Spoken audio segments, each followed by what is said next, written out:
오늘 하나님께서 우리에게 주시는 말씀은 창세기 1장 9절에서 13절 말씀입니다. 찾으신지 알고 서로 교독하겠습니다. 하나님이 이르시되 천하의 물이 다 한 곳으로 모이고 물이 드러나라 하시니 그대로 되니라.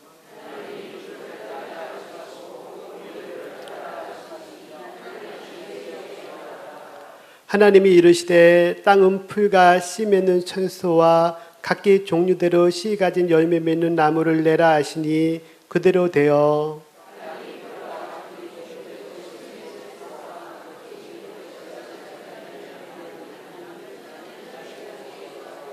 다 같이 저녁이 되고 아침이 되니 이는 셋째 날이니라. 아멘. 제가 창세기를 오늘 3일째 강의를 하고 있습니다. 하나님이 천지를 지으신 그 내용이 뭔지를 우리가 분명히 알 때에 우리의 신앙의 기초가 견고해진다고 생각을 합니다. 그래서 첫째 날은 하나님 빛을 만드시고 기존에 있던 어둠과 빛을 나누셨죠. 그렇게 하면서 넷째 날에는 또 해, 달, 별을 만드셔서 그래서 빛이 이렇게 확산되는 것을 나타내셨고, 그리고서 요한복음에 보면은 예수님이 혼자 빛으로 오셔서 어둠이 된 우리들을 향해서 빛을 비추었고, 그래서 우리가 빛을 받아들이면 빛이 되는, 그래서 어둠에서 빛으로 바뀌는 과정을 성경은 이야기를 하고 있습니다. 그것이 하나님의 창조의 목적입니다. 그래서 계시록에 가면은 어둠은 없고 자연도 빛으로, 또 사람도 죄인이 없는 빛된 의인들의 공동체로 이렇게 완성이 되는 것을 봅니다. 자, 둘째 날은 공기를 만드시고, 그래서 대기권을 만드시고서 그 물을 대기권 위의 물과 아래의 물로 나누셨습니다. 그리고서 그 하늘 위의 물이 영생하는 환경이었는데, 인류가 범죄함으로 인해서 죽음이 들어왔는데도 900세 이상을 살 수 있었던 것이 하늘 위에 물이 있었기 때문이죠. 근데 이제 그 물이 노아의 홍수 때 쏟아져 내리면서 인간의 수명이 급격히 떨어져서 120년이 되었고, 그리고 환경도 이제 추위와 더위가 생겨서 이제 북쪽으로는 이제 추워서 살 수가 없고, 또 적도는 뜨거워서 살기가 어려운 이제 그런 세상으로 바뀌었습니다.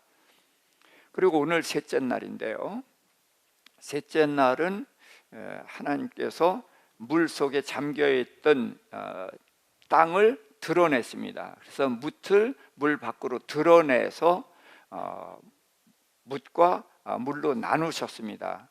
그리고서 그 뭇을 땅이라 부르시고 물을 바다라고 부르셨다. 그렇게 하고서 그 다음에 하나님이 보시기에 좋았더라라는 표현을 했습니다. 자, 그 다음에 이제 그 분리하신 다음에 하나님이 그 식물을 지으셨어요. 제일 먼저. 근데 식물이 몇 종이죠? 예. 자, 한번 보도록 하겠습니다. 11절입니다. 하나님이 이르시되 땅은 풀과 씨 맺는 채소와 각기 종류대로 씨 가진 열매 맺는 나무를 내라 하시니, 자, 몇 가지예요? 자, 아직도 안 잡힙니까? 그럼 12절 시작. 땅이 풀과 각기 종류대로 씨 맺는 채소와 각기 종류대로 씨 가진 열매 맺는 나무를 내니, 자, 몇 가지예요? 예, 세 가지입니다. 자, 세 가지인데 그것을 만든 기준이 뭐예요? 각기 종류대로라는 말씀을 하고 있어요. 자, 자, 지금 읽은 본문이 얼마 안 되니까 이걸 대충 넘어가지 말자고요. 자, 11절에 하나님이 풀 만드셨어요. 그 다음에 씨 맺는 채소, 그 다음에 씨 가진 열매 맺는 나무, 그래서 세 종을 만들었는데 그 만든 기준이 뭐라고 그랬습니까? 각기 종류대로. 각기 종류대로가 몇 번 나왔어요? 11절에 각기 종류대로 한 번, 12절에 각기 종류대로 또 각기 종류대로. 그래서 몇 번 나왔습니까? 3번. 진짜 별걸 다 따지네. 그런 생각 들죠? 그런데 제가 이걸 따질 때는 그만한 이유가 있기 때문에 따지는 거예요. 지금 식물이 3종류죠. 3종류인데 각각 그 만들 때마다 각기 종류대로 풀을 만들고, 각기 종류대로 씨 가진 채소를 만들었고, 각기 종류대로 씨 가진 열매 맺는 나무를 만드셨어요. 그래서 3종류를 각기 종류대로 만들었다. 자, 둘째 날은 하나님께서 하늘과 하늘 아래, 하늘 위의 물, 하늘 아래 물로 나누셨는데, 5째 날에는 그 만드신 하늘에 새로 채우셨죠. 근데 새를 만드실 때 어떻게 만드셨어요? 만드신 기준이 역시 각기 종류대로. 그 다음에 바다에 물고기를 채우셨는데 그 역시 각기 종류대로. 그러니까 새를 각기 종류대로, 또 물된 생물을 각기 종류대로. 그 다음에 식물을 만드셨는데 식물이 지금 몇 종? 3종. 그런데 이 3종을 각기 종류대로 해서 지금 각기 종류대로라는 말이 몇 번 나왔어요? 5번 나왔습니다. 그래서 셋째 날에 3번, 5째 날에 2번. 자, 제가 이제 왜 이런 걸 까다롭게 이야기를 하냐 하면은 이것이 굉장히 중요한 의미가 있기 때문에 그래요. 그리고 하나님이 이제 보시기에 좋았더라라는 표현을 2번이나 하셨어요. 10절에도 하나님이 보시기에 좋았고, 또 12절에도 보시기에 좋았다. 그래서 하나님은 물속에 잠긴 땅을 드러내면서 묻과 물을 나누시고 좋았더라는 표현을 하셨고, 그 다음에 식물들을 만드시고 좋았더라는 표현을 하셨어요. 그러니까 지금 셋째 날은 2번이나 좋았더라는 말을 했거든요. 그런데 둘째 날은 하늘 위에 물을 만드셔서 영생하는 환경을 만드시고서도 좋았더라는 표현을 안 하셨거든요. 그래서 안 하신 것은 생략일 수도 있지만 어떤 의도 있을 수도 있다, 제가 그 말씀을 드렸어요. 그래서 사실은 하늘 위의 물이 지구를 영생하는 환경을 만들었으니까 최고의 걸작품인 거예요.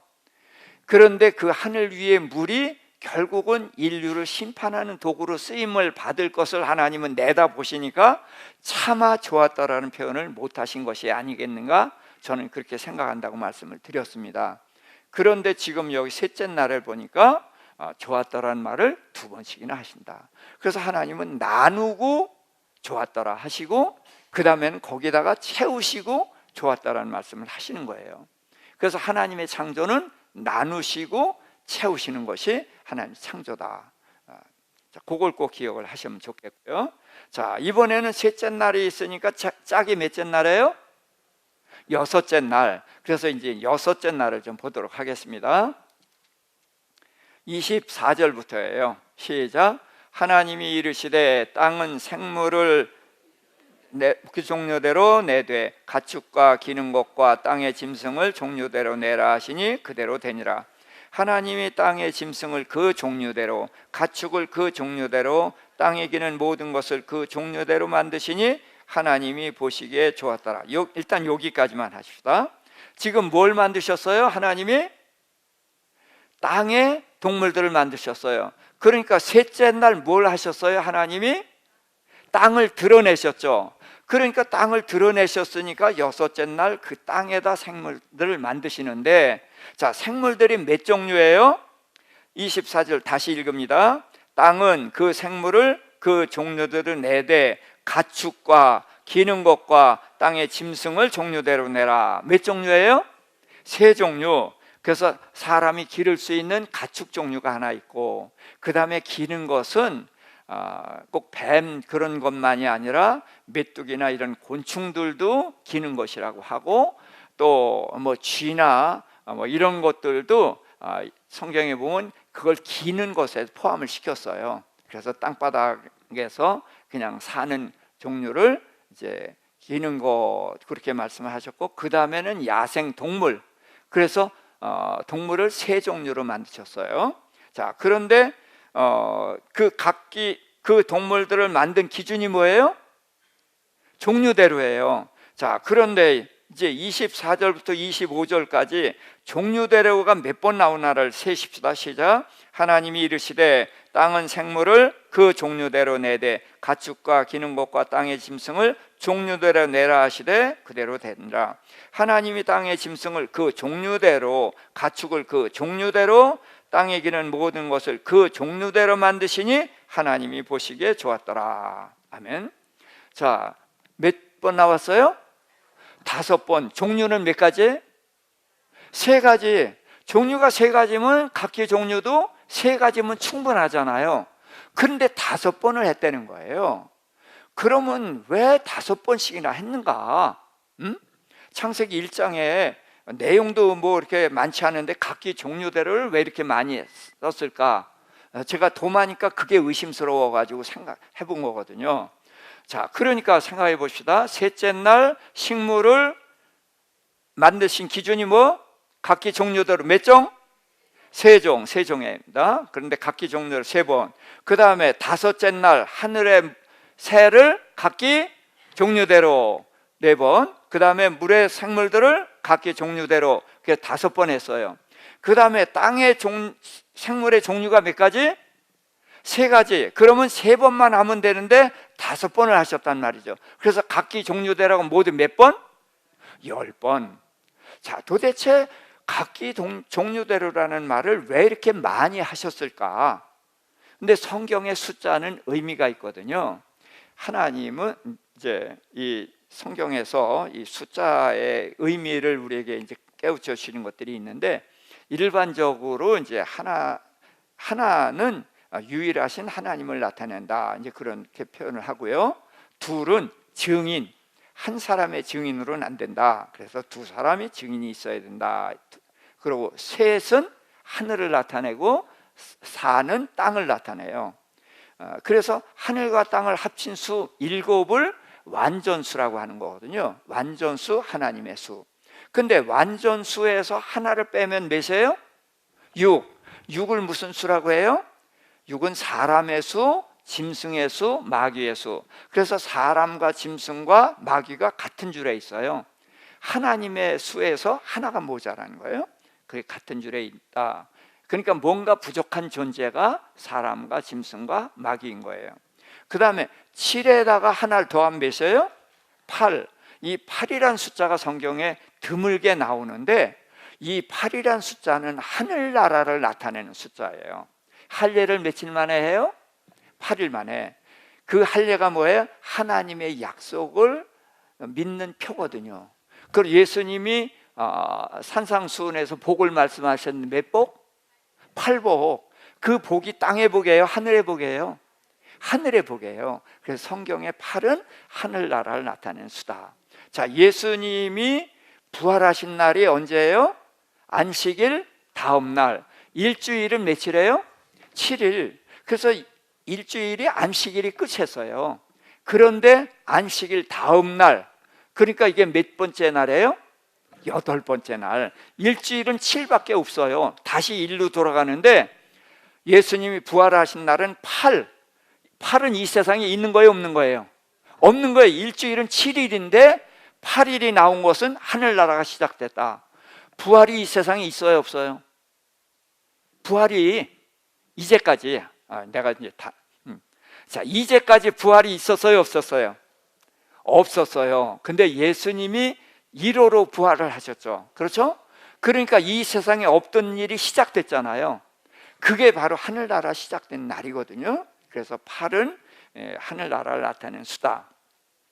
자, 그 다음에 12 하면은 이건 축복의 수예요. 구약에는 이스라엘의 12지파, 또 신약에는 예수님의 12제자, 그리고 천국에 가면은 12장로들, 또 이제 성경에 보면 12방백, 이런 12이라는 숫자가 나오는데, 이 숫자는 하나님의 복받은 숫자, 그래서 번성하고 이러는 복의 숫자라고 할 수가 있어요. 그럼 열이 뭐냐? 열은 이게 꼭 필요하다, 이거면 충분하다, 그런 뜻이 있어요. 이삭이 이제 장성했을 때에 아브라함이 자기 종에게 하란에 가서 이삭의 아내를 데려오라고 하죠. 아내 이름이 뭐예요? 이삭의 아내 리브가. 그래서 이제 종이 가서 저녁에 혼사 결정을 했어요. 근데 종이 그 이튿날 아침에 떠나겠다 그러는 거예요. 그러니까 가족이 펄쩍 뛰죠. 어떻게 저녁에 혼사를 결정했는데 아침에 가냐? 죽어도 며칠은 필요하다? 이럴 땐 눈치껏, 그렇지, 열흘은 필요하다. 예. 성경에 이렇게 익숙해지면 이런 것들이 그냥 나오는 거예요. 그러니까 열흘은, 죽어도 열흘은 뭐하다? 필요하다, 그런 얘기예요. 그렇잖아요. 어떻게 딸을, 신랑 얼굴도 못 보고 보내는데 저녁에 혼사 결정하고 아침에 보내요. 그러니까 친척들도 부르고 또 그래서 잔치도 하고 자랑도 하고 그렇게 해서 보내야 되잖아요. 그러니까 죽어도 열흘은 필요하다. 그래서 열흘 얘기를 한 거예요. 그런데 하나님께서 창세기 1장에서 각기 종류대로를 몇 번? 10번. 그럼 왜 10번 썼어요? 이것도 뭐 하니까? 필요하다. 이것도 필요하다는 거예요. 그럼 왜 각기 종류대로가 필요했을까? 자, 우리가 학교에서 뭘 배웠어요? 창조론을 배웠나요? 진화론을 배웠어요. 지금도 진화론을 가르치고 창조론은 허구다, 그렇게 가르치고 있잖아요. 자, 그런데 하나님은 이 진화론이 나올 것을 아셨어요. 그래서 진화론을 깨트리기 위한 말씀이 각기 종류대로고 이것이 10번, 이것을 10번 써놓은 것은 이거면 진화론을 깨는데 충분하다, 그런 거예요. 진화론이 뭐죠? 열등한 존재가 우수한 존재로 진화해 가는 거죠. 그렇죠? 그래서 사람도 원숭이였는데 진화해서 우리 사람이 된 거 아니에요. 그렇죠? 네. 동의하기는 어렵지만 그게 학교에서 배운 게 그거니까. 그래서 진화한 거예요. 그래서 앞으로 진화하면은 손가락이 10개씩 될는지 뭐가 뭐 될지 모르지만 또 진화할 거라는 거예요. 그게 진화론이거든요. 자, 그런데 암말과 순나기를 교배하면 뭐가 나오죠? 노새가 나와요. 그런데 노새는 말과 나귀보다 우수합니다. 그래서 다윗이 뭘 탔어요? 노새를 탔어요. 다윗의 아들 압살롬도 노새를 탔거든요. 노새가 말보다 나귀보다 우수해요. 그러니까 진화론은 이 말과 나귀는 도태되고 누구의 세상이 돼야 돼요? 노새의 세상이 돼야 돼요. 그게 진화론인 거예요. 근데 노새는 새끼를 못 낳아요. 그러니까 노새는 새끼를 못 낳으니까 어디로 돌아가요? 말로 돌아가고 나귀로 돌아가는 거예요. 자, 이게 뭔가? 자, 레위기 19장 19절. 너희는 내 규례를 지킬지어다. 내 가축을 다른 종류와 교미시키지 말며 내 밭에 두 종자를 섞어 뿌리지 말며 두 재료로 직조한 옷을 입지 말지며. 자, 지금 우리는 하나님의 말씀을 정면으로 거역하고 있거든요. 여러분들 입고 있는 옷 전부 뭐예요? 혼방이죠. 그렇죠? 그런데 하나님은 지금 뭐라고 했어요? 두 종류를 섞어 짠 거 입지 말라고 그랬어요.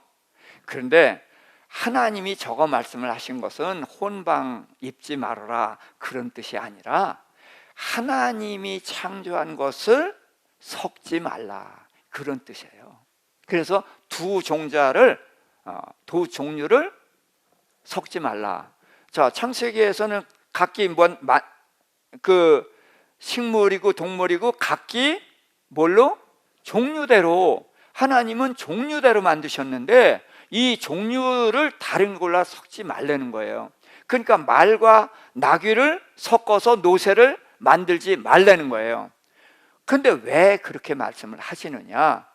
하나님은 이 천지를 지으시면서 모든 생명체를 각기 종류대로 만드셨다는 거예요. 그래서 그걸 섞어서 뭐 더 우수한 존재를 만들려고 하거나 그러지 말라. 그런데 사람들은 그걸 섞어 보니까 노새가 나오니까 노새가 좋거든요.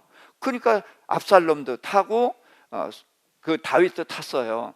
그 다윗 왕이 솔로몬에게 그 노새를 물려줬거든요. 자, 성경에는 거기만 나왔지만 그렇다면 많은 사람들이 노새를 탔겠죠.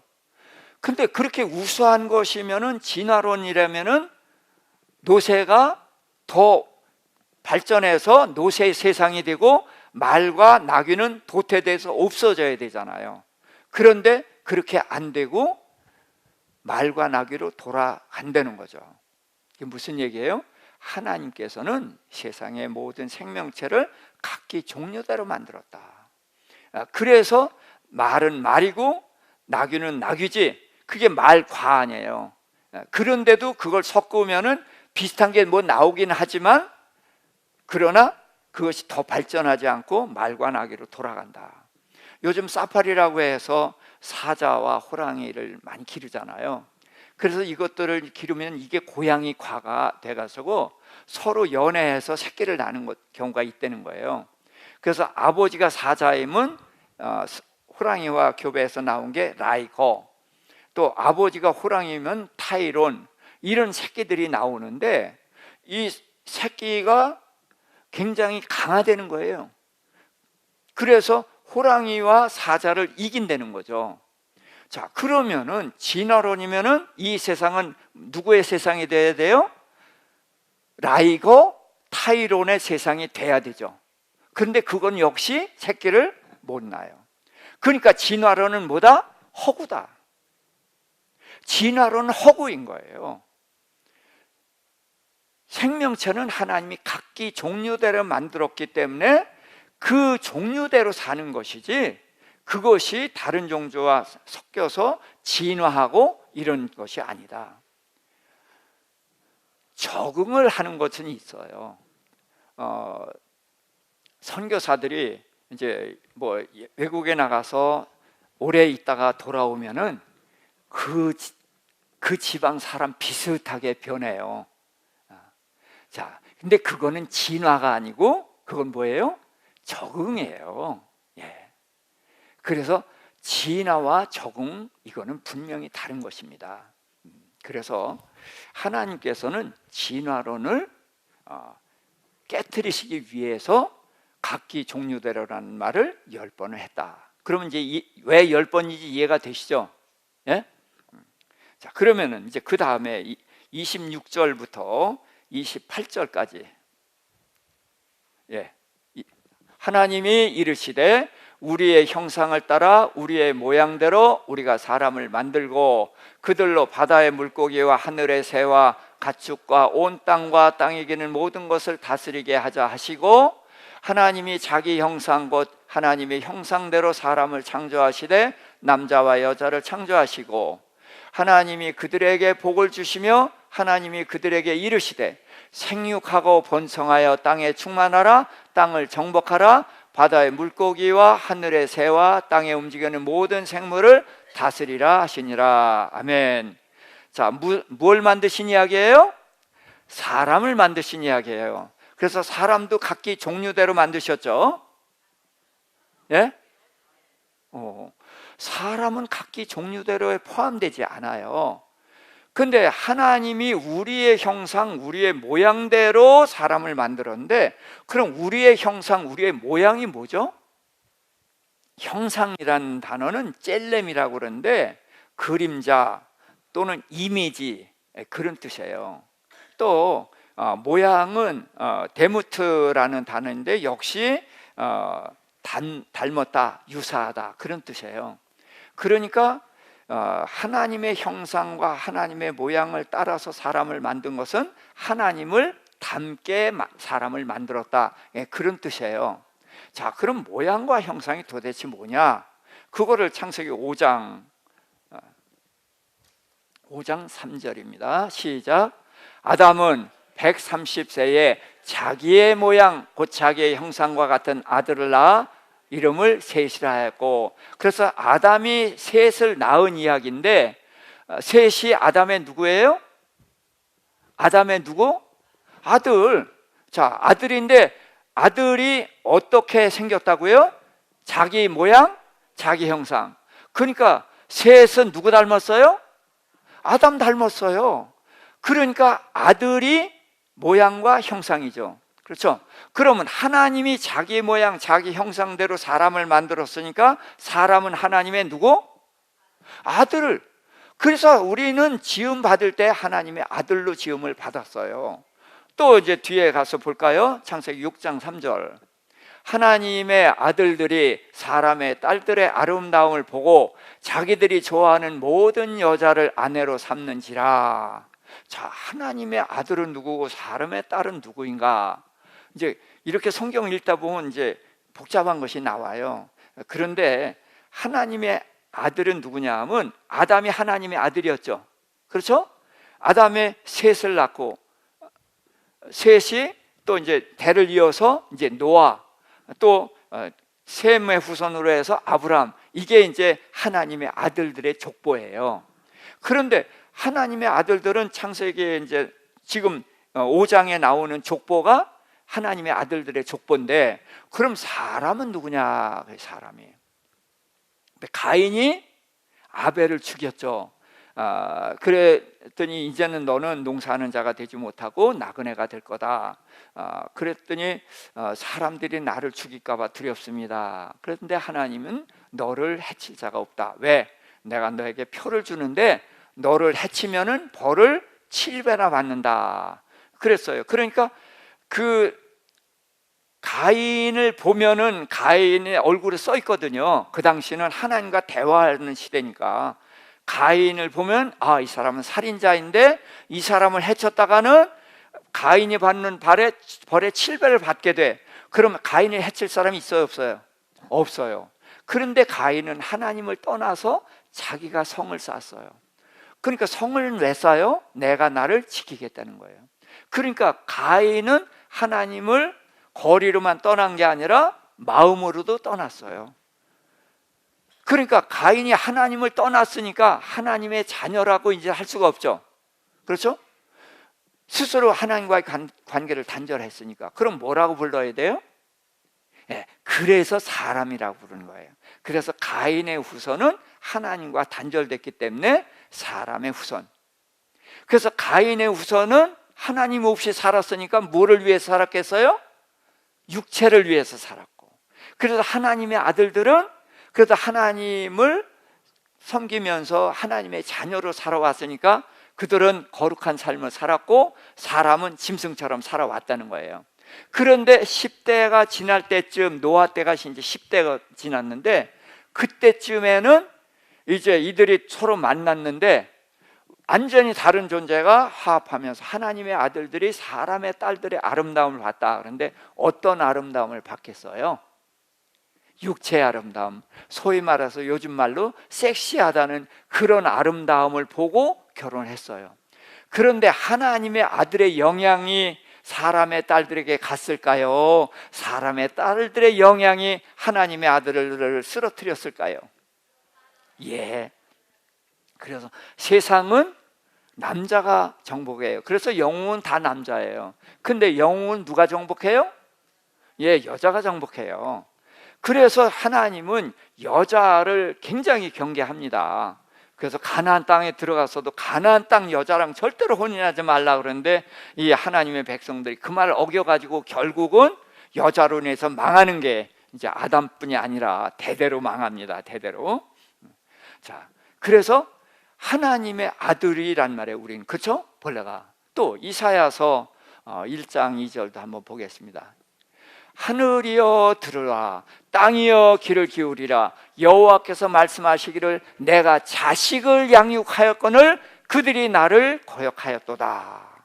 하나님이 이스라엘 백성을 자식으로 키웠는데 이들이 하나님을 거역하니까 탄식하면서 하신 말씀이에요. 그래서 사람은 하나님의 누구다? 하나님의 모양과 형상, 이렇게 복잡하게 얘기할 거 없어요. 하나님을 닮았으니까 하나님의 자녀예요. 그래서 사람은 하나님의 자녀로 지음을 받았는데, 자, 하나님께서 천지를 창조하실 때에 사람을 제일 마지막에 만드셨어요. 그렇죠? 그래서 왜 마지막에 만드셨을까요? 제가 예수 처음 믿을 때 어떤 친구가 그러더라고요. 너 교회 다니니? 그러면서 그래. 그랬더니 그 하나님이 왜 사람을 제일 마지막에 만드는지 알아? 몰라. 그랬더니 내가 가르쳐 줄게. 그래서 재료가 남아서 그래. 에이, 그럴 리가 있냐? 그땐 진짜야. 하나님 재료가 남았으니까 요건 좀 특별하게 만들자. 그래서 서서 다니게 했고, 또 이것저것 했는데 재료가 모자라잖아. 말도 하고. 그런데 재료가 모자라니까 털이 없잖아. 그거 아닌 건 저도 알아요. 근데 왜 마지막에 만드셨죠? 하나님께서? 네. 자, 그래서 이제 제가 이런 얘기를 하면은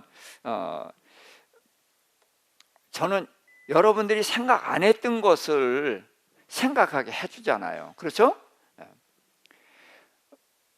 그래서 우리가 자녀를 낳은 다음에 포대기도 사고 뭐 기저귀도 사고 이런 거 사셔요? 미리 다 사놓고 그 다음에 남은 그대로 아이를 기르잖아요. 그래서 저도 이제 그렇게 알아서 중국에서 얘기할 때, 그래서 자녀를 낳은 다음에 준비합니까? 낳기 전에 준비합니까? 그랬더니 낳은 다음에 준비했대요. 그래서 아니 어떻게 된 거예요? 그랬더니 조산했어요. 예, 그러니까 조산했으니까 준비가 없어가지고 부랴부랴 준비했다는 거예요. 예, 그래요. 그러니까 부모도 자녀가 태어나기 전에 다 준비를 하잖아요. 그럼 하나님이 왜 사람을 제일 마지막에 만들었어요? 재료가 남아서가 아니라 이 세상을 다 누구를 위해서 창조했다? 사람이 누구기 때문에? 자녀기 때문에. 그래서 자녀가 태어나기 전에 자녀를 위해서 이 세상을 다 만드셨다는 거예요. 그러니까 우리 사람은 얼마나 존귀한 존재인가, 그걸 생각할 수가 있는 거죠. 그렇죠? 그래서 하나님은 이 천지를 다 창조하시고 제일 마지막에 사람을 만드신 것은 이 모든 것을 사람에게 주려고 만드신 거다. 그러니까 우리 사람이 굉장히 존귀한 존재라는 거예요. 그래서 이제 그 하나님이 축복을 하셨는데, 자, 생육하고 번성하여 땅에 충만하라. 그런 축복은 육체를 가진 짐승들에게도 그렇게 축복을 해요. 그런데 사람은 육체를 갖긴 했지만 하나님의 자녀잖아요. 그래서 하나님의 자녀이기 때문에 자녀에게만 주신 축복이 있는데 그게 뭐예요? 땅을 정복하라, 모든 생명체를 다스리라. 그래서 하나님은 이 세상을 사람에게 맡겨서 사람이 다스리는 존재가 되게 했단 말이죠. 그래서 사람은 이 세상을 다스리는 왕으로 태어난 거예요.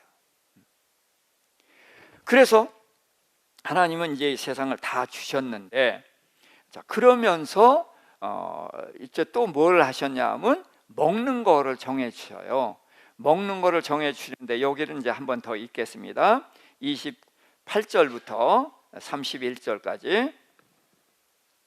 하나님이 그들에게 복을 주시며 하나님이 그들에게 이르시되 생육하고 번성하여 땅에 충만하라, 땅을 정복하라, 바다의 물고기와 하늘의 새와 땅에 움직이는 모든 생물을 다스리라 하시니라. 하나님이 이르시되 내가 온 지면에 씨 맺는 모든 채소와 씨 가진 열매 맺는 모든 나무를 너희에게 주노니 너희의 먹을거리가 되리라. 또 땅의 모든 짐승과 하늘의 모든 새와 생명이 있어 땅에 기는 모든 것에게는 내가 모든 푸른 풀을 먹을거리로 주노라 하시니 그대로 되니라. 하나님이 지으신 그 모든 것을 보시니 보시기에 심히 좋았더라. 저녁이 되고 아침이 되니 이는 여섯째 날이니라. 아멘. 그래서 먹이가 달라져요. 사람은 뭘 먹는다? 씨가 있는 채소, 씨가 있는 열매를 먹는다는 게 뭐가 있는 거예요? 씨가 있는 거. 자, 씨는 그럼 뭐죠? 예, 성경에서 보면은 씨는 생명이에요. 생명이고, 또 씨 뿌리는 비유에서 보면 씨는 뭐예요? 하나님의 말씀이란 말이죠. 그러니까 우리 사람은 하나님의 자녀이기 때문에 하나님의 말씀을 먹고 생명이 있는 것을, 그런 것들을 먹는 거라는 거예요. 식물은 그냥 풀을 먹는 건데 동물들은 어디에서 왔어요? 흙에서 왔어요. 우리도 흙에서 왔어요. 흙에서 와서 흙으로 돌아가는 거지만 우리는 원래 흙으로 돌아가는 존재가 아니었거든요. 그래서 동물들은 흙에서 왔다 흙으로 돌아가니까 그냥 풀을 먹는 거예요. 그런데 우리 사람은 흙에서 왔지만 영생하는 존재였고 하나님의 자녀이기 때문에 먹는 게 달랐어요. 그래서 씨가 있는 것만을 먹고 이제 과일을 먹게 하셨던 거죠. 그래서 먹는 것이 다르니까 사는 것도 다릅니다. 자, 그 다음에 사람이 타락한 후에 하나님이 이스라엘 백성을 택했죠. 아브라함의 후손을 택했는데, 자, 그들에게 율법을 주시면서 먹는 거를 구별했어요. 그래서 정한 짐승, 부정한 짐승을 정해놓고서 뭐만 먹어라? 정한 짐승을 먹어라. 정한 짐승은 굽이 갈라지고 또 새김질을 하는 거, 그것만 먹으라고 하는 거예요. 또 물고기도 비늘이 있고 지느러미가 있는 것만 먹어라. 또 새도 먹지 말아야 되는 것을 쭉 설명했는데, 사나운 거 먹지 말아라, 밤에 움직이는 거 먹지 말아라, 까만 거 먹지 말아라, 타조처럼 날개 나는 걸 포기한 거 먹지 말아라, 황새처럼 기이하게 자란 거 먹지 말아라, 박쥐처럼 새가 아닌데 새처럼 사는 거, 그런 거 먹지 말아라. 그래서 먹지 않아야 되는 걸 많이 정해놓거든요. 그러니까 하나님을 믿으면은 먹는 것의 범위가 넓어져요, 좁아져요? 좁아져. 그러니까 하나님을 믿는 길은 좁은 길로 가는 거예요. 그러니까 예수님이 우리에게 두 가지 길을 제시했잖아요. 넓은 길과 좁고 생명으로 인도하는 길이 있다. 그런데 어느 길로 가야 된다? 좁은 길로 가야 된다.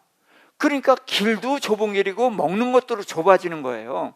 그러니까 얼핏 생각하면 예수 믿는 게 힘들다, 그런 생각이 들어요. 그러나 좁은 데로 가면 높아지는 거거든요. 자, 평사원은 많아요. 근데 과장은 적죠. 부장 더 적고 이사 적고 위로 올라갈수록 적어지잖아요. 그래서 세상 체제도 피라미드 체제예요. 그래도 우리도 존귀한 자가 되기 위해서는 어떻게 해라? 먹는 것도 좁히고 사는 것도 좁히고, 그렇게 하면은 올라가는 거란 말이죠. 그래서 우리는 이제 먹는 게 다르면은 사는 게 달라지는 거예요. 그래서 우리는 이제 하나님의 말씀을 먹고 그러면서 삶이 달라지는 것을 이제 말하는 것이죠. 자, 그래서 이제 하나님께서 사람과 짐승을 이렇게 구별해 놓고서 이제 심히 좋았더라 하는데, 하나님 만드시고 좋았더라, 나누시고 좋았더라 하시는데 마지막에는 심히 좋았더라 하셨는데, 이 심히 좋았더라라는 것은 뭘 얘기하냐면 사람을 위해서 창조했잖아요. 그렇죠? 그래서 사람이 태어나서 사람에게 그걸 다 주셨으니까 하나님의 목적이 완성됐죠. 그래서 힘이 좋았더라 하신 거란 말이죠. 그래서 하나님은 자녀인 우리가 이 세상을 다스리는 것, 그렇게 됐을 때 힘이 좋았었는데, 안타깝게도 우리가 범죄해서 이제 타락해서 마귀에게 다 뺏기고 그랬잖아요. 그런데 예수님께서는 하나님께서는 그런 우리를 다시 신분을 회복시키기 위해서 이제 오셨는데, 자, 왜 예수님이 오셨는가도 잠깐 좀 생각해 봤습니다. 우리 사람이 죄를 짓고서 점점 타락을 해가요. 그래도 하나님은 우리의 본래 아버지시니까 끝없이 용서하시고 용서하시고 용서하시고, 그런데도 너무 타락해 가는 거예요. 그랬더니 호세아서에 보니까 하나님이 우리의 남편이 돼서 탕녀가 돼버린 그런 아내를 도로 데려오는 호세아처럼 우리가 우상에 빠지고 헛된 것에 빠져 있는 우리들을 다시 데려다가 아내를 삼는 것처럼 우리를 다시 부르시는 그런 하나님을 계속해서 보여주셔요. 근데 그렇게 해도 사람들이 결국 하나님께로 돌아와요? 안 돌아와요? 안 돌아와요. 그래서 구약 성경의 결론이 뭐냐? 인류는 멸망받아 마땅한 존재, 그게 결론이에요. 그래서 사람은 심판받아야 되고 멸망받아야 되고 지옥에서 영원히 살 수밖에 없는 존재인데, 하나님은 그런 사람을 포기할 수가 없는 거예요. 자, 우리가 세상에 이렇게 TV 보면은 못된 사람들 있죠. 저런 놈은 정말 100번 죽여야 돼. 그렇게 다 생각을 해요. 그러고 마땅하다고 그러는데 그 부모도 그럴까요? 예, 부모는 그렇게 하지 못해요. 부모는 자식을 포기하지 못해요. 하나님이 우리의 누구예요? 아버지셔요. 그러니까 우리가 하나님의 자녀니까 우리가 범죄에서 번죄해서 멸망받아 마땅하고 지옥받아 마땅하다는 거예요. 사형당에 마땅한 존재가 우리들이라는 거예요. 그런데도 사형수의 어머니는 자식을 포기하지 못하는 것처럼 우리의 아버지이신 하나님은 우리 인류를 포기하지 못하신 거예요. 그래서 이 세상에 있는 방법을 다 써봤지만 안 돼. 그래서 멸망할 수밖에 없는 결론에 도달했음에도 불구하고 하나님은 포기하지 못하셔요. 그래서 이 세상에 없는 방법, 하나님이 몸소 사람으로 오시는 거예요. 피조물로 사람이 오셔서 피조물처럼 성장 과정을 거쳐서 피조물의 손에 죽임당하는 모진 수모를 그대로 받으셔요. 그렇게 하셔서 우리를 구하시려고 하셨다는 거예요. 왜? 우리가 누구이기 때문에? 자녀이기 때문에. 예. 그래서 성경은 그 얘기예요. 하나님의 자녀로 지으셨는데 사람이 타락해서 얼마나 완벽하게 타락을 했는지를 쭉 설명을 하는 거예요. 그래서 인류는 멸망받아 마땅한데도 불구하고 하나님은 그것이 자기 새끼이기 때문에 뭘 못한다? 포기하지 못하시는 거예요. 그래서 아들을 보내사 우리 죄를 담당해서 다시 우리를 살리시는 그 일을 하셔서 마침내 우리를 하나님의 나라를 회복하는, 이 땅에서 다시 하나님의 자녀의 권세를 회복하고 그러는 저를 만들기 위해서 이렇게 우리를 부르셨던 것입니다. 자, 그래서 마태복음 16장 19절 좀 보겠습니다. 내가 천국 열쇠를 내게 주노니 내가 땅에서 무엇이든지 매면 하늘에서 매일 것이요 내가 땅에서 무엇이든지 풀면 하늘에서도 풀리리라 하시고. 아멘.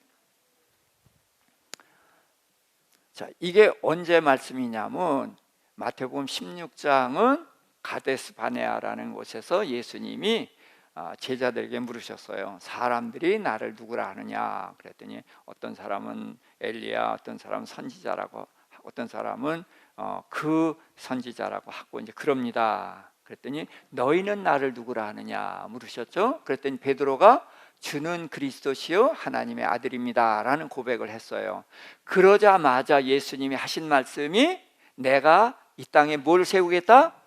교회를 세우겠다 그랬어요. 교회를. 이 교회가 바로 하나님의 나라입니다. 이 교회가 하나님의 나라, 창세기에 했던 그 하나님의 나라를 다시 세우시는 거예요. 그리고서 그 열쇠를 이 교회에 주시는데 땅에서 매면 하늘에서 매이고 땅에서 풀면 하늘에서 풀린다. 그래서 이제까지는 하늘에서 하시는 대로 땅에서 됐었는데 이제는 다시 땅에서 하면은 하늘에서 그대로 하시겠다는 거예요. 무슨 얘기예요? 하나님의 자녀된 권세를 회복시켰다는 거예요. 그래서 누구든지 예수를 주로 고백하면은 그는 하나님의 자녀가 되는 권세를 얻었다 그랬어요. 그래서 하나님의 자녀가 되는 권세를 얻었기 때문에 다시 이 세상을 다스리는 자로 살아가는 거예요.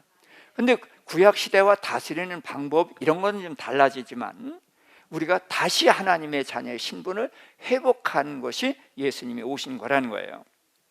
그래서 하나님은 우리를 하나님의 자녀로 지으셨고 그 하나님의 자녀로 다시 회복시키셨고 또 영원히 천국에 가서도 하나님의 자녀로 살아가게 하시는 이 길을 열어놓으신 거란 말이에요. 자, 그런데 문제는 사단은 진화론을 통해서 우리를 짐승 같은 삶을 살게 하려는 거예요. 자, 저는 그래서 조상이 원숭이다라고 얘기를 하지 않고 조금 실감나게 우리 할아버지가 원숭이다. 그러면 조금 더 실감나게 느끼더라고요. 할아버지가 원숭이라면 싫죠. 근데 조상이 원숭이라면 괜찮아요. 이게 사단의 속임수예요. 할아버지가 원숭이니까 그런 할아버지가 원숭이죠. 그런데 진화론은 우리에게 뭐를 심으려고 하는가? 우리가 뭐다? 짐승 중에 하나라는 거예요. 그러니까 짐승 중에 조금 우수하니까 뭐 옷도 입고 뭐 이러고 살지만 결국은 짐승과 나는 같다 다르다? 같다. 그러니까 짐승처럼 사는 게 전혀 문제가 없다는 얘기예요. 기껏해야 사람처럼 산다. 그런데 사람처럼 사는 게 뭐냐 그거예요. 기준이 없어요. 그리고 이후에 뭐가 돼요? 이후에 뭐가 될지 몰라요. 그렇죠? 손가락이 10개인데 20개가 될지, 뭐 물갈퀴가 생길지 그건 몰라요. 그러니까 미래가 불투명해요. 과거는 짐승이고. 그러니까 우리로 하여금 그냥 그럭저럭 짐승보다 조금 더 낫게 살면 된 거다. 이게 우리에게 심어주려는 사단의 음모예요. 근데 우리는 하나님의 누구예요? 하나님의 자녀예요. 그리고 하나님의 자녀로 어떤 권세를 주셨어요? 이 세상을 다스리는 권세를 주셨어요. 땅을 정복하고 모든 생명체를 다스리는 그런 권세를 가진 얼마나 존귀한 존재인가. 그거를 알게 되면은 우리가 짐승처럼 살 수 있어요? 하나님이 천지를 지으신 하나님이 우리의 아버지인데 우리가 원숭이처럼 살 수 있어요? 없어요. 의식의 차이가 생기는 거예요. 그러니까 하나님의 자녀니까 먹는 것도 다르잖아요. 그래서 우리가 하나님의 말씀을 먹고 하나님의 말씀으로 사는 존재란 말이에요. 그러니까 전혀 짐승하고는 상관이 없는 존재가 되는 겁니다. 그리고 미래가 뭐예요? 천국이 우리를 위해서 준비되어 있어요. 그래서 영원히 그곳에서 다시 눈물이 없고 슬픔이 없고 고통이 없는 그런 곳에서 영원히 산다는 그 소망을 가지고 있단 말이죠. 그러니까 우리 창조론을 믿는다는 것은 우리의 과거가 하나님의 자녀요, 미래도 하나님의 자녀로 영생을 누리는 그 값진, 너무나 우리가 너무 크고 엄청나니까 이게 잘 실감이 안 나는 거죠. 그렇죠? 그래서 옛날에 우리가 전두환 대통령 됐을 때 전두환이 미워하는 사람들이 이런 말 만들어냈어요. 전두환하고 그 부인이 누구더라? 예. 그래서 그들이 허벅지가 새카맣게 멍들었대요. 그래서 그게 왜? 그랬더니 이게 대통령이 되고 영부인이 됐으니까 이게 꿈이야 생시야. 그래서 서로 꼬집어 보느라고 멍들었다. 이제 그런 소리를 하고 그랬었는데, 우리가 하나님의 자녀라는 것이 실감이 별로 안 나시죠? 근데 꼬집어라도 보세요. 이게 실감 안 난다고 해서 그냥 지나갈 일이 아니에요. 이거처럼 귀한 게 어디 있어요? 응? 그래서 우리는 성경을 알아야 돼요. 성경을 통해서 알고, 또 우리 산성교회는 기도 많이 하잖아요. 그래서 기도를 통해서 하나님과 소통하고, 그러면서 내가 하나님의 자녀라는 신분을 확실히 알아가면은 이 세상이 우습게 보이는 거예요. 이 세상이 우습게 보이고, 세상에 뭐 좀 가졌다고 뭐 높은 데 올라갔다고 우쭐대는 그 사람들이 이렇게 내려다 보이게 되는 거예요.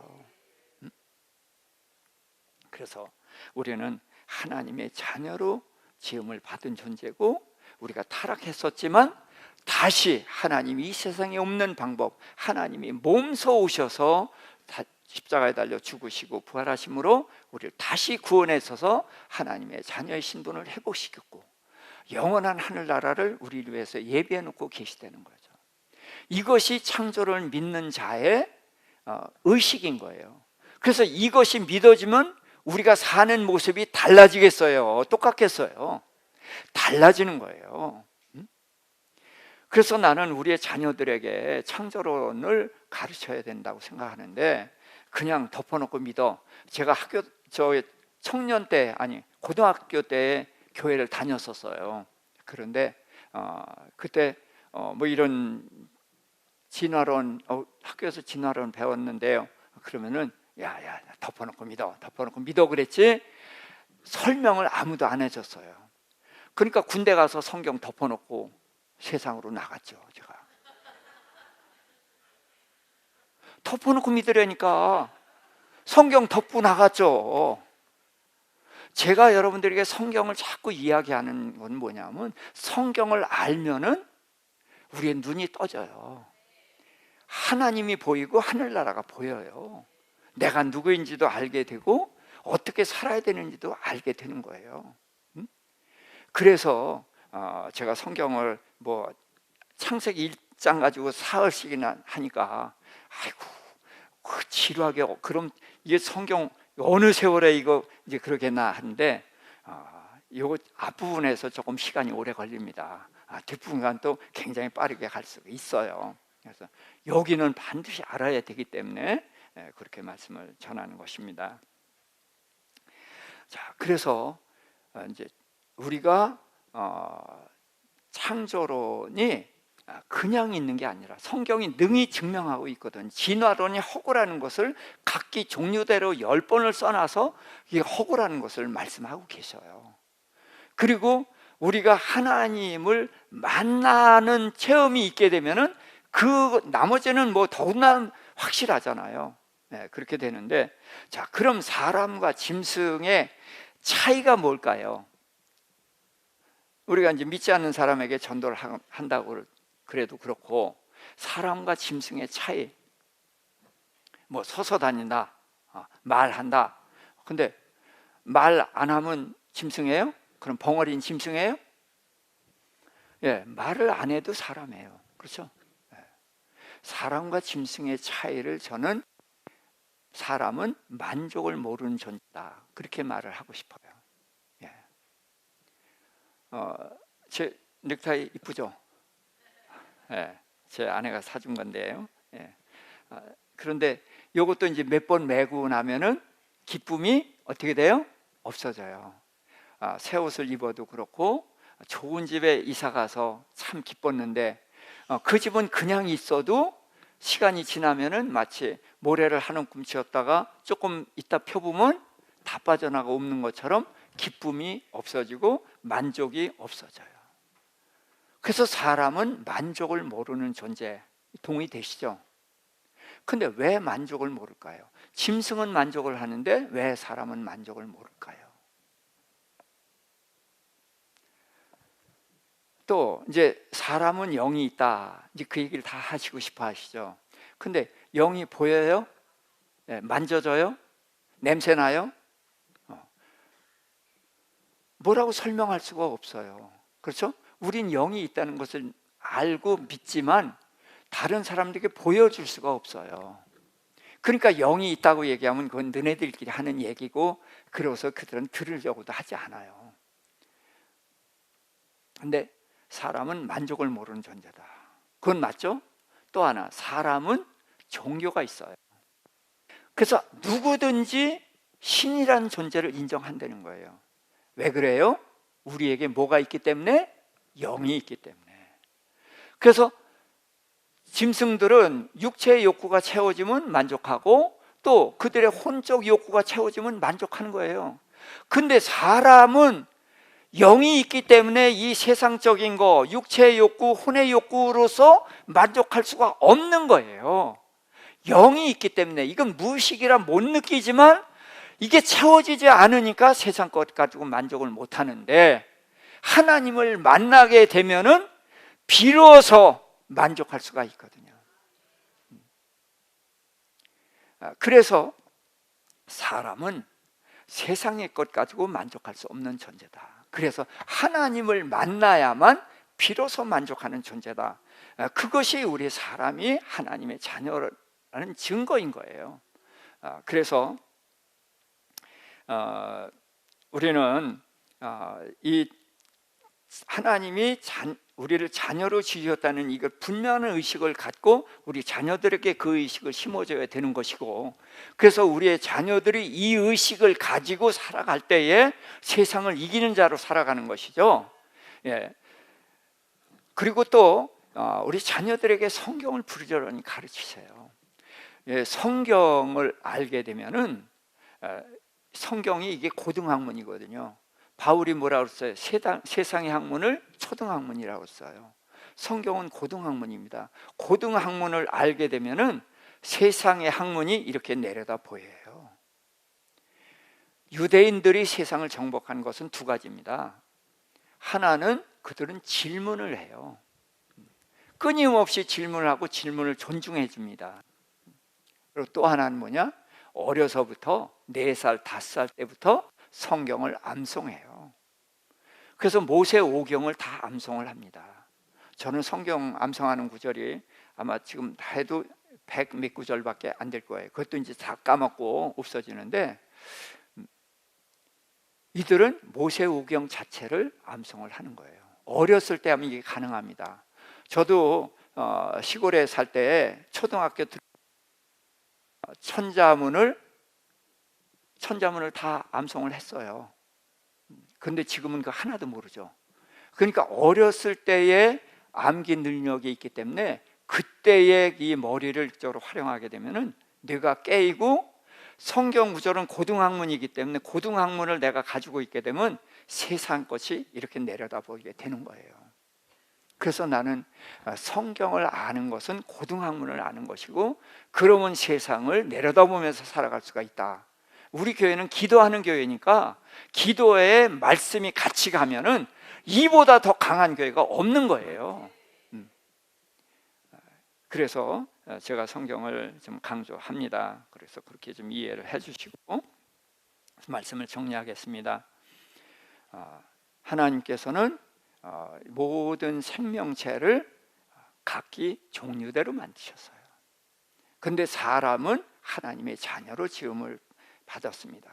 그래서 우리는 영적인 존재고, 그래서 하나님을 만나야 비로소 만족하고, 비로소 성공하고, 비로소 누리면서 살아갈 수 있는 존재다. 그래서 진화론은 허구고, 우리로 하여금 짐승처럼 낮은 삶을 살게 하려는 사탄의 기교다. 그래서 우리가 하나님의 자녀로 지음을 받았기 때문에 우리는 존귀한 자로서 세상을 내려다보면서 세상을 이기는 자로서 그렇게 살아가야 되고, 세상의 빛을 발하고 하나님의 나라의 위대함을 우리가 증언하는 증인인 거예요. 그래서 우리가 그런 하나님의 나라를 증언하는 그런 증인으로서 당당한 삶을 살아갈 수 있기를 주님의 이름으로 축복합니다. 하나님 아버지, 크신 사랑을 감사합니다. 우리를 하나님의 자녀로 지으셔서 이 세상을 다스리게 하셨고, 우리가 타락했지만 다시 그 아들을 보내사 우리 죄를 담당하시고 다시 하나님의 자녀의 신분을 회복시켜 주시오니 참으로 감사합니다. 이제는 우리가 하나님의 자녀인 권세를 누리면서 살아가게 하여 주시옵시고, 그래서 세상을 이기는 자로서 그렇게 하나님의 자녀의 신분을 누리면서 살아가는 저희 모두 되게 하여 주시옵소서. 예수님의 이름으로 기도합니다. 아멘. 이제는 우리 주 예수 그리스도의 구속의 은혜와 우리 아버지 하나님의 극진하신 사랑하심과 성령님의 내주 교통 인도하심이 하나님의 자녀의 신분을 확신하며 그 자녀로서 하나님의 영광을 드러내며 또 자녀로서 세상에 하나님의 주신 권세를 누리면서 살아가기를 소망하며 결단하는 우리 모든 성도님들과 그 가정과 일터와 우리 산성교회 위에 이제로부터 영원토록 함께 하실지어다. 아멘.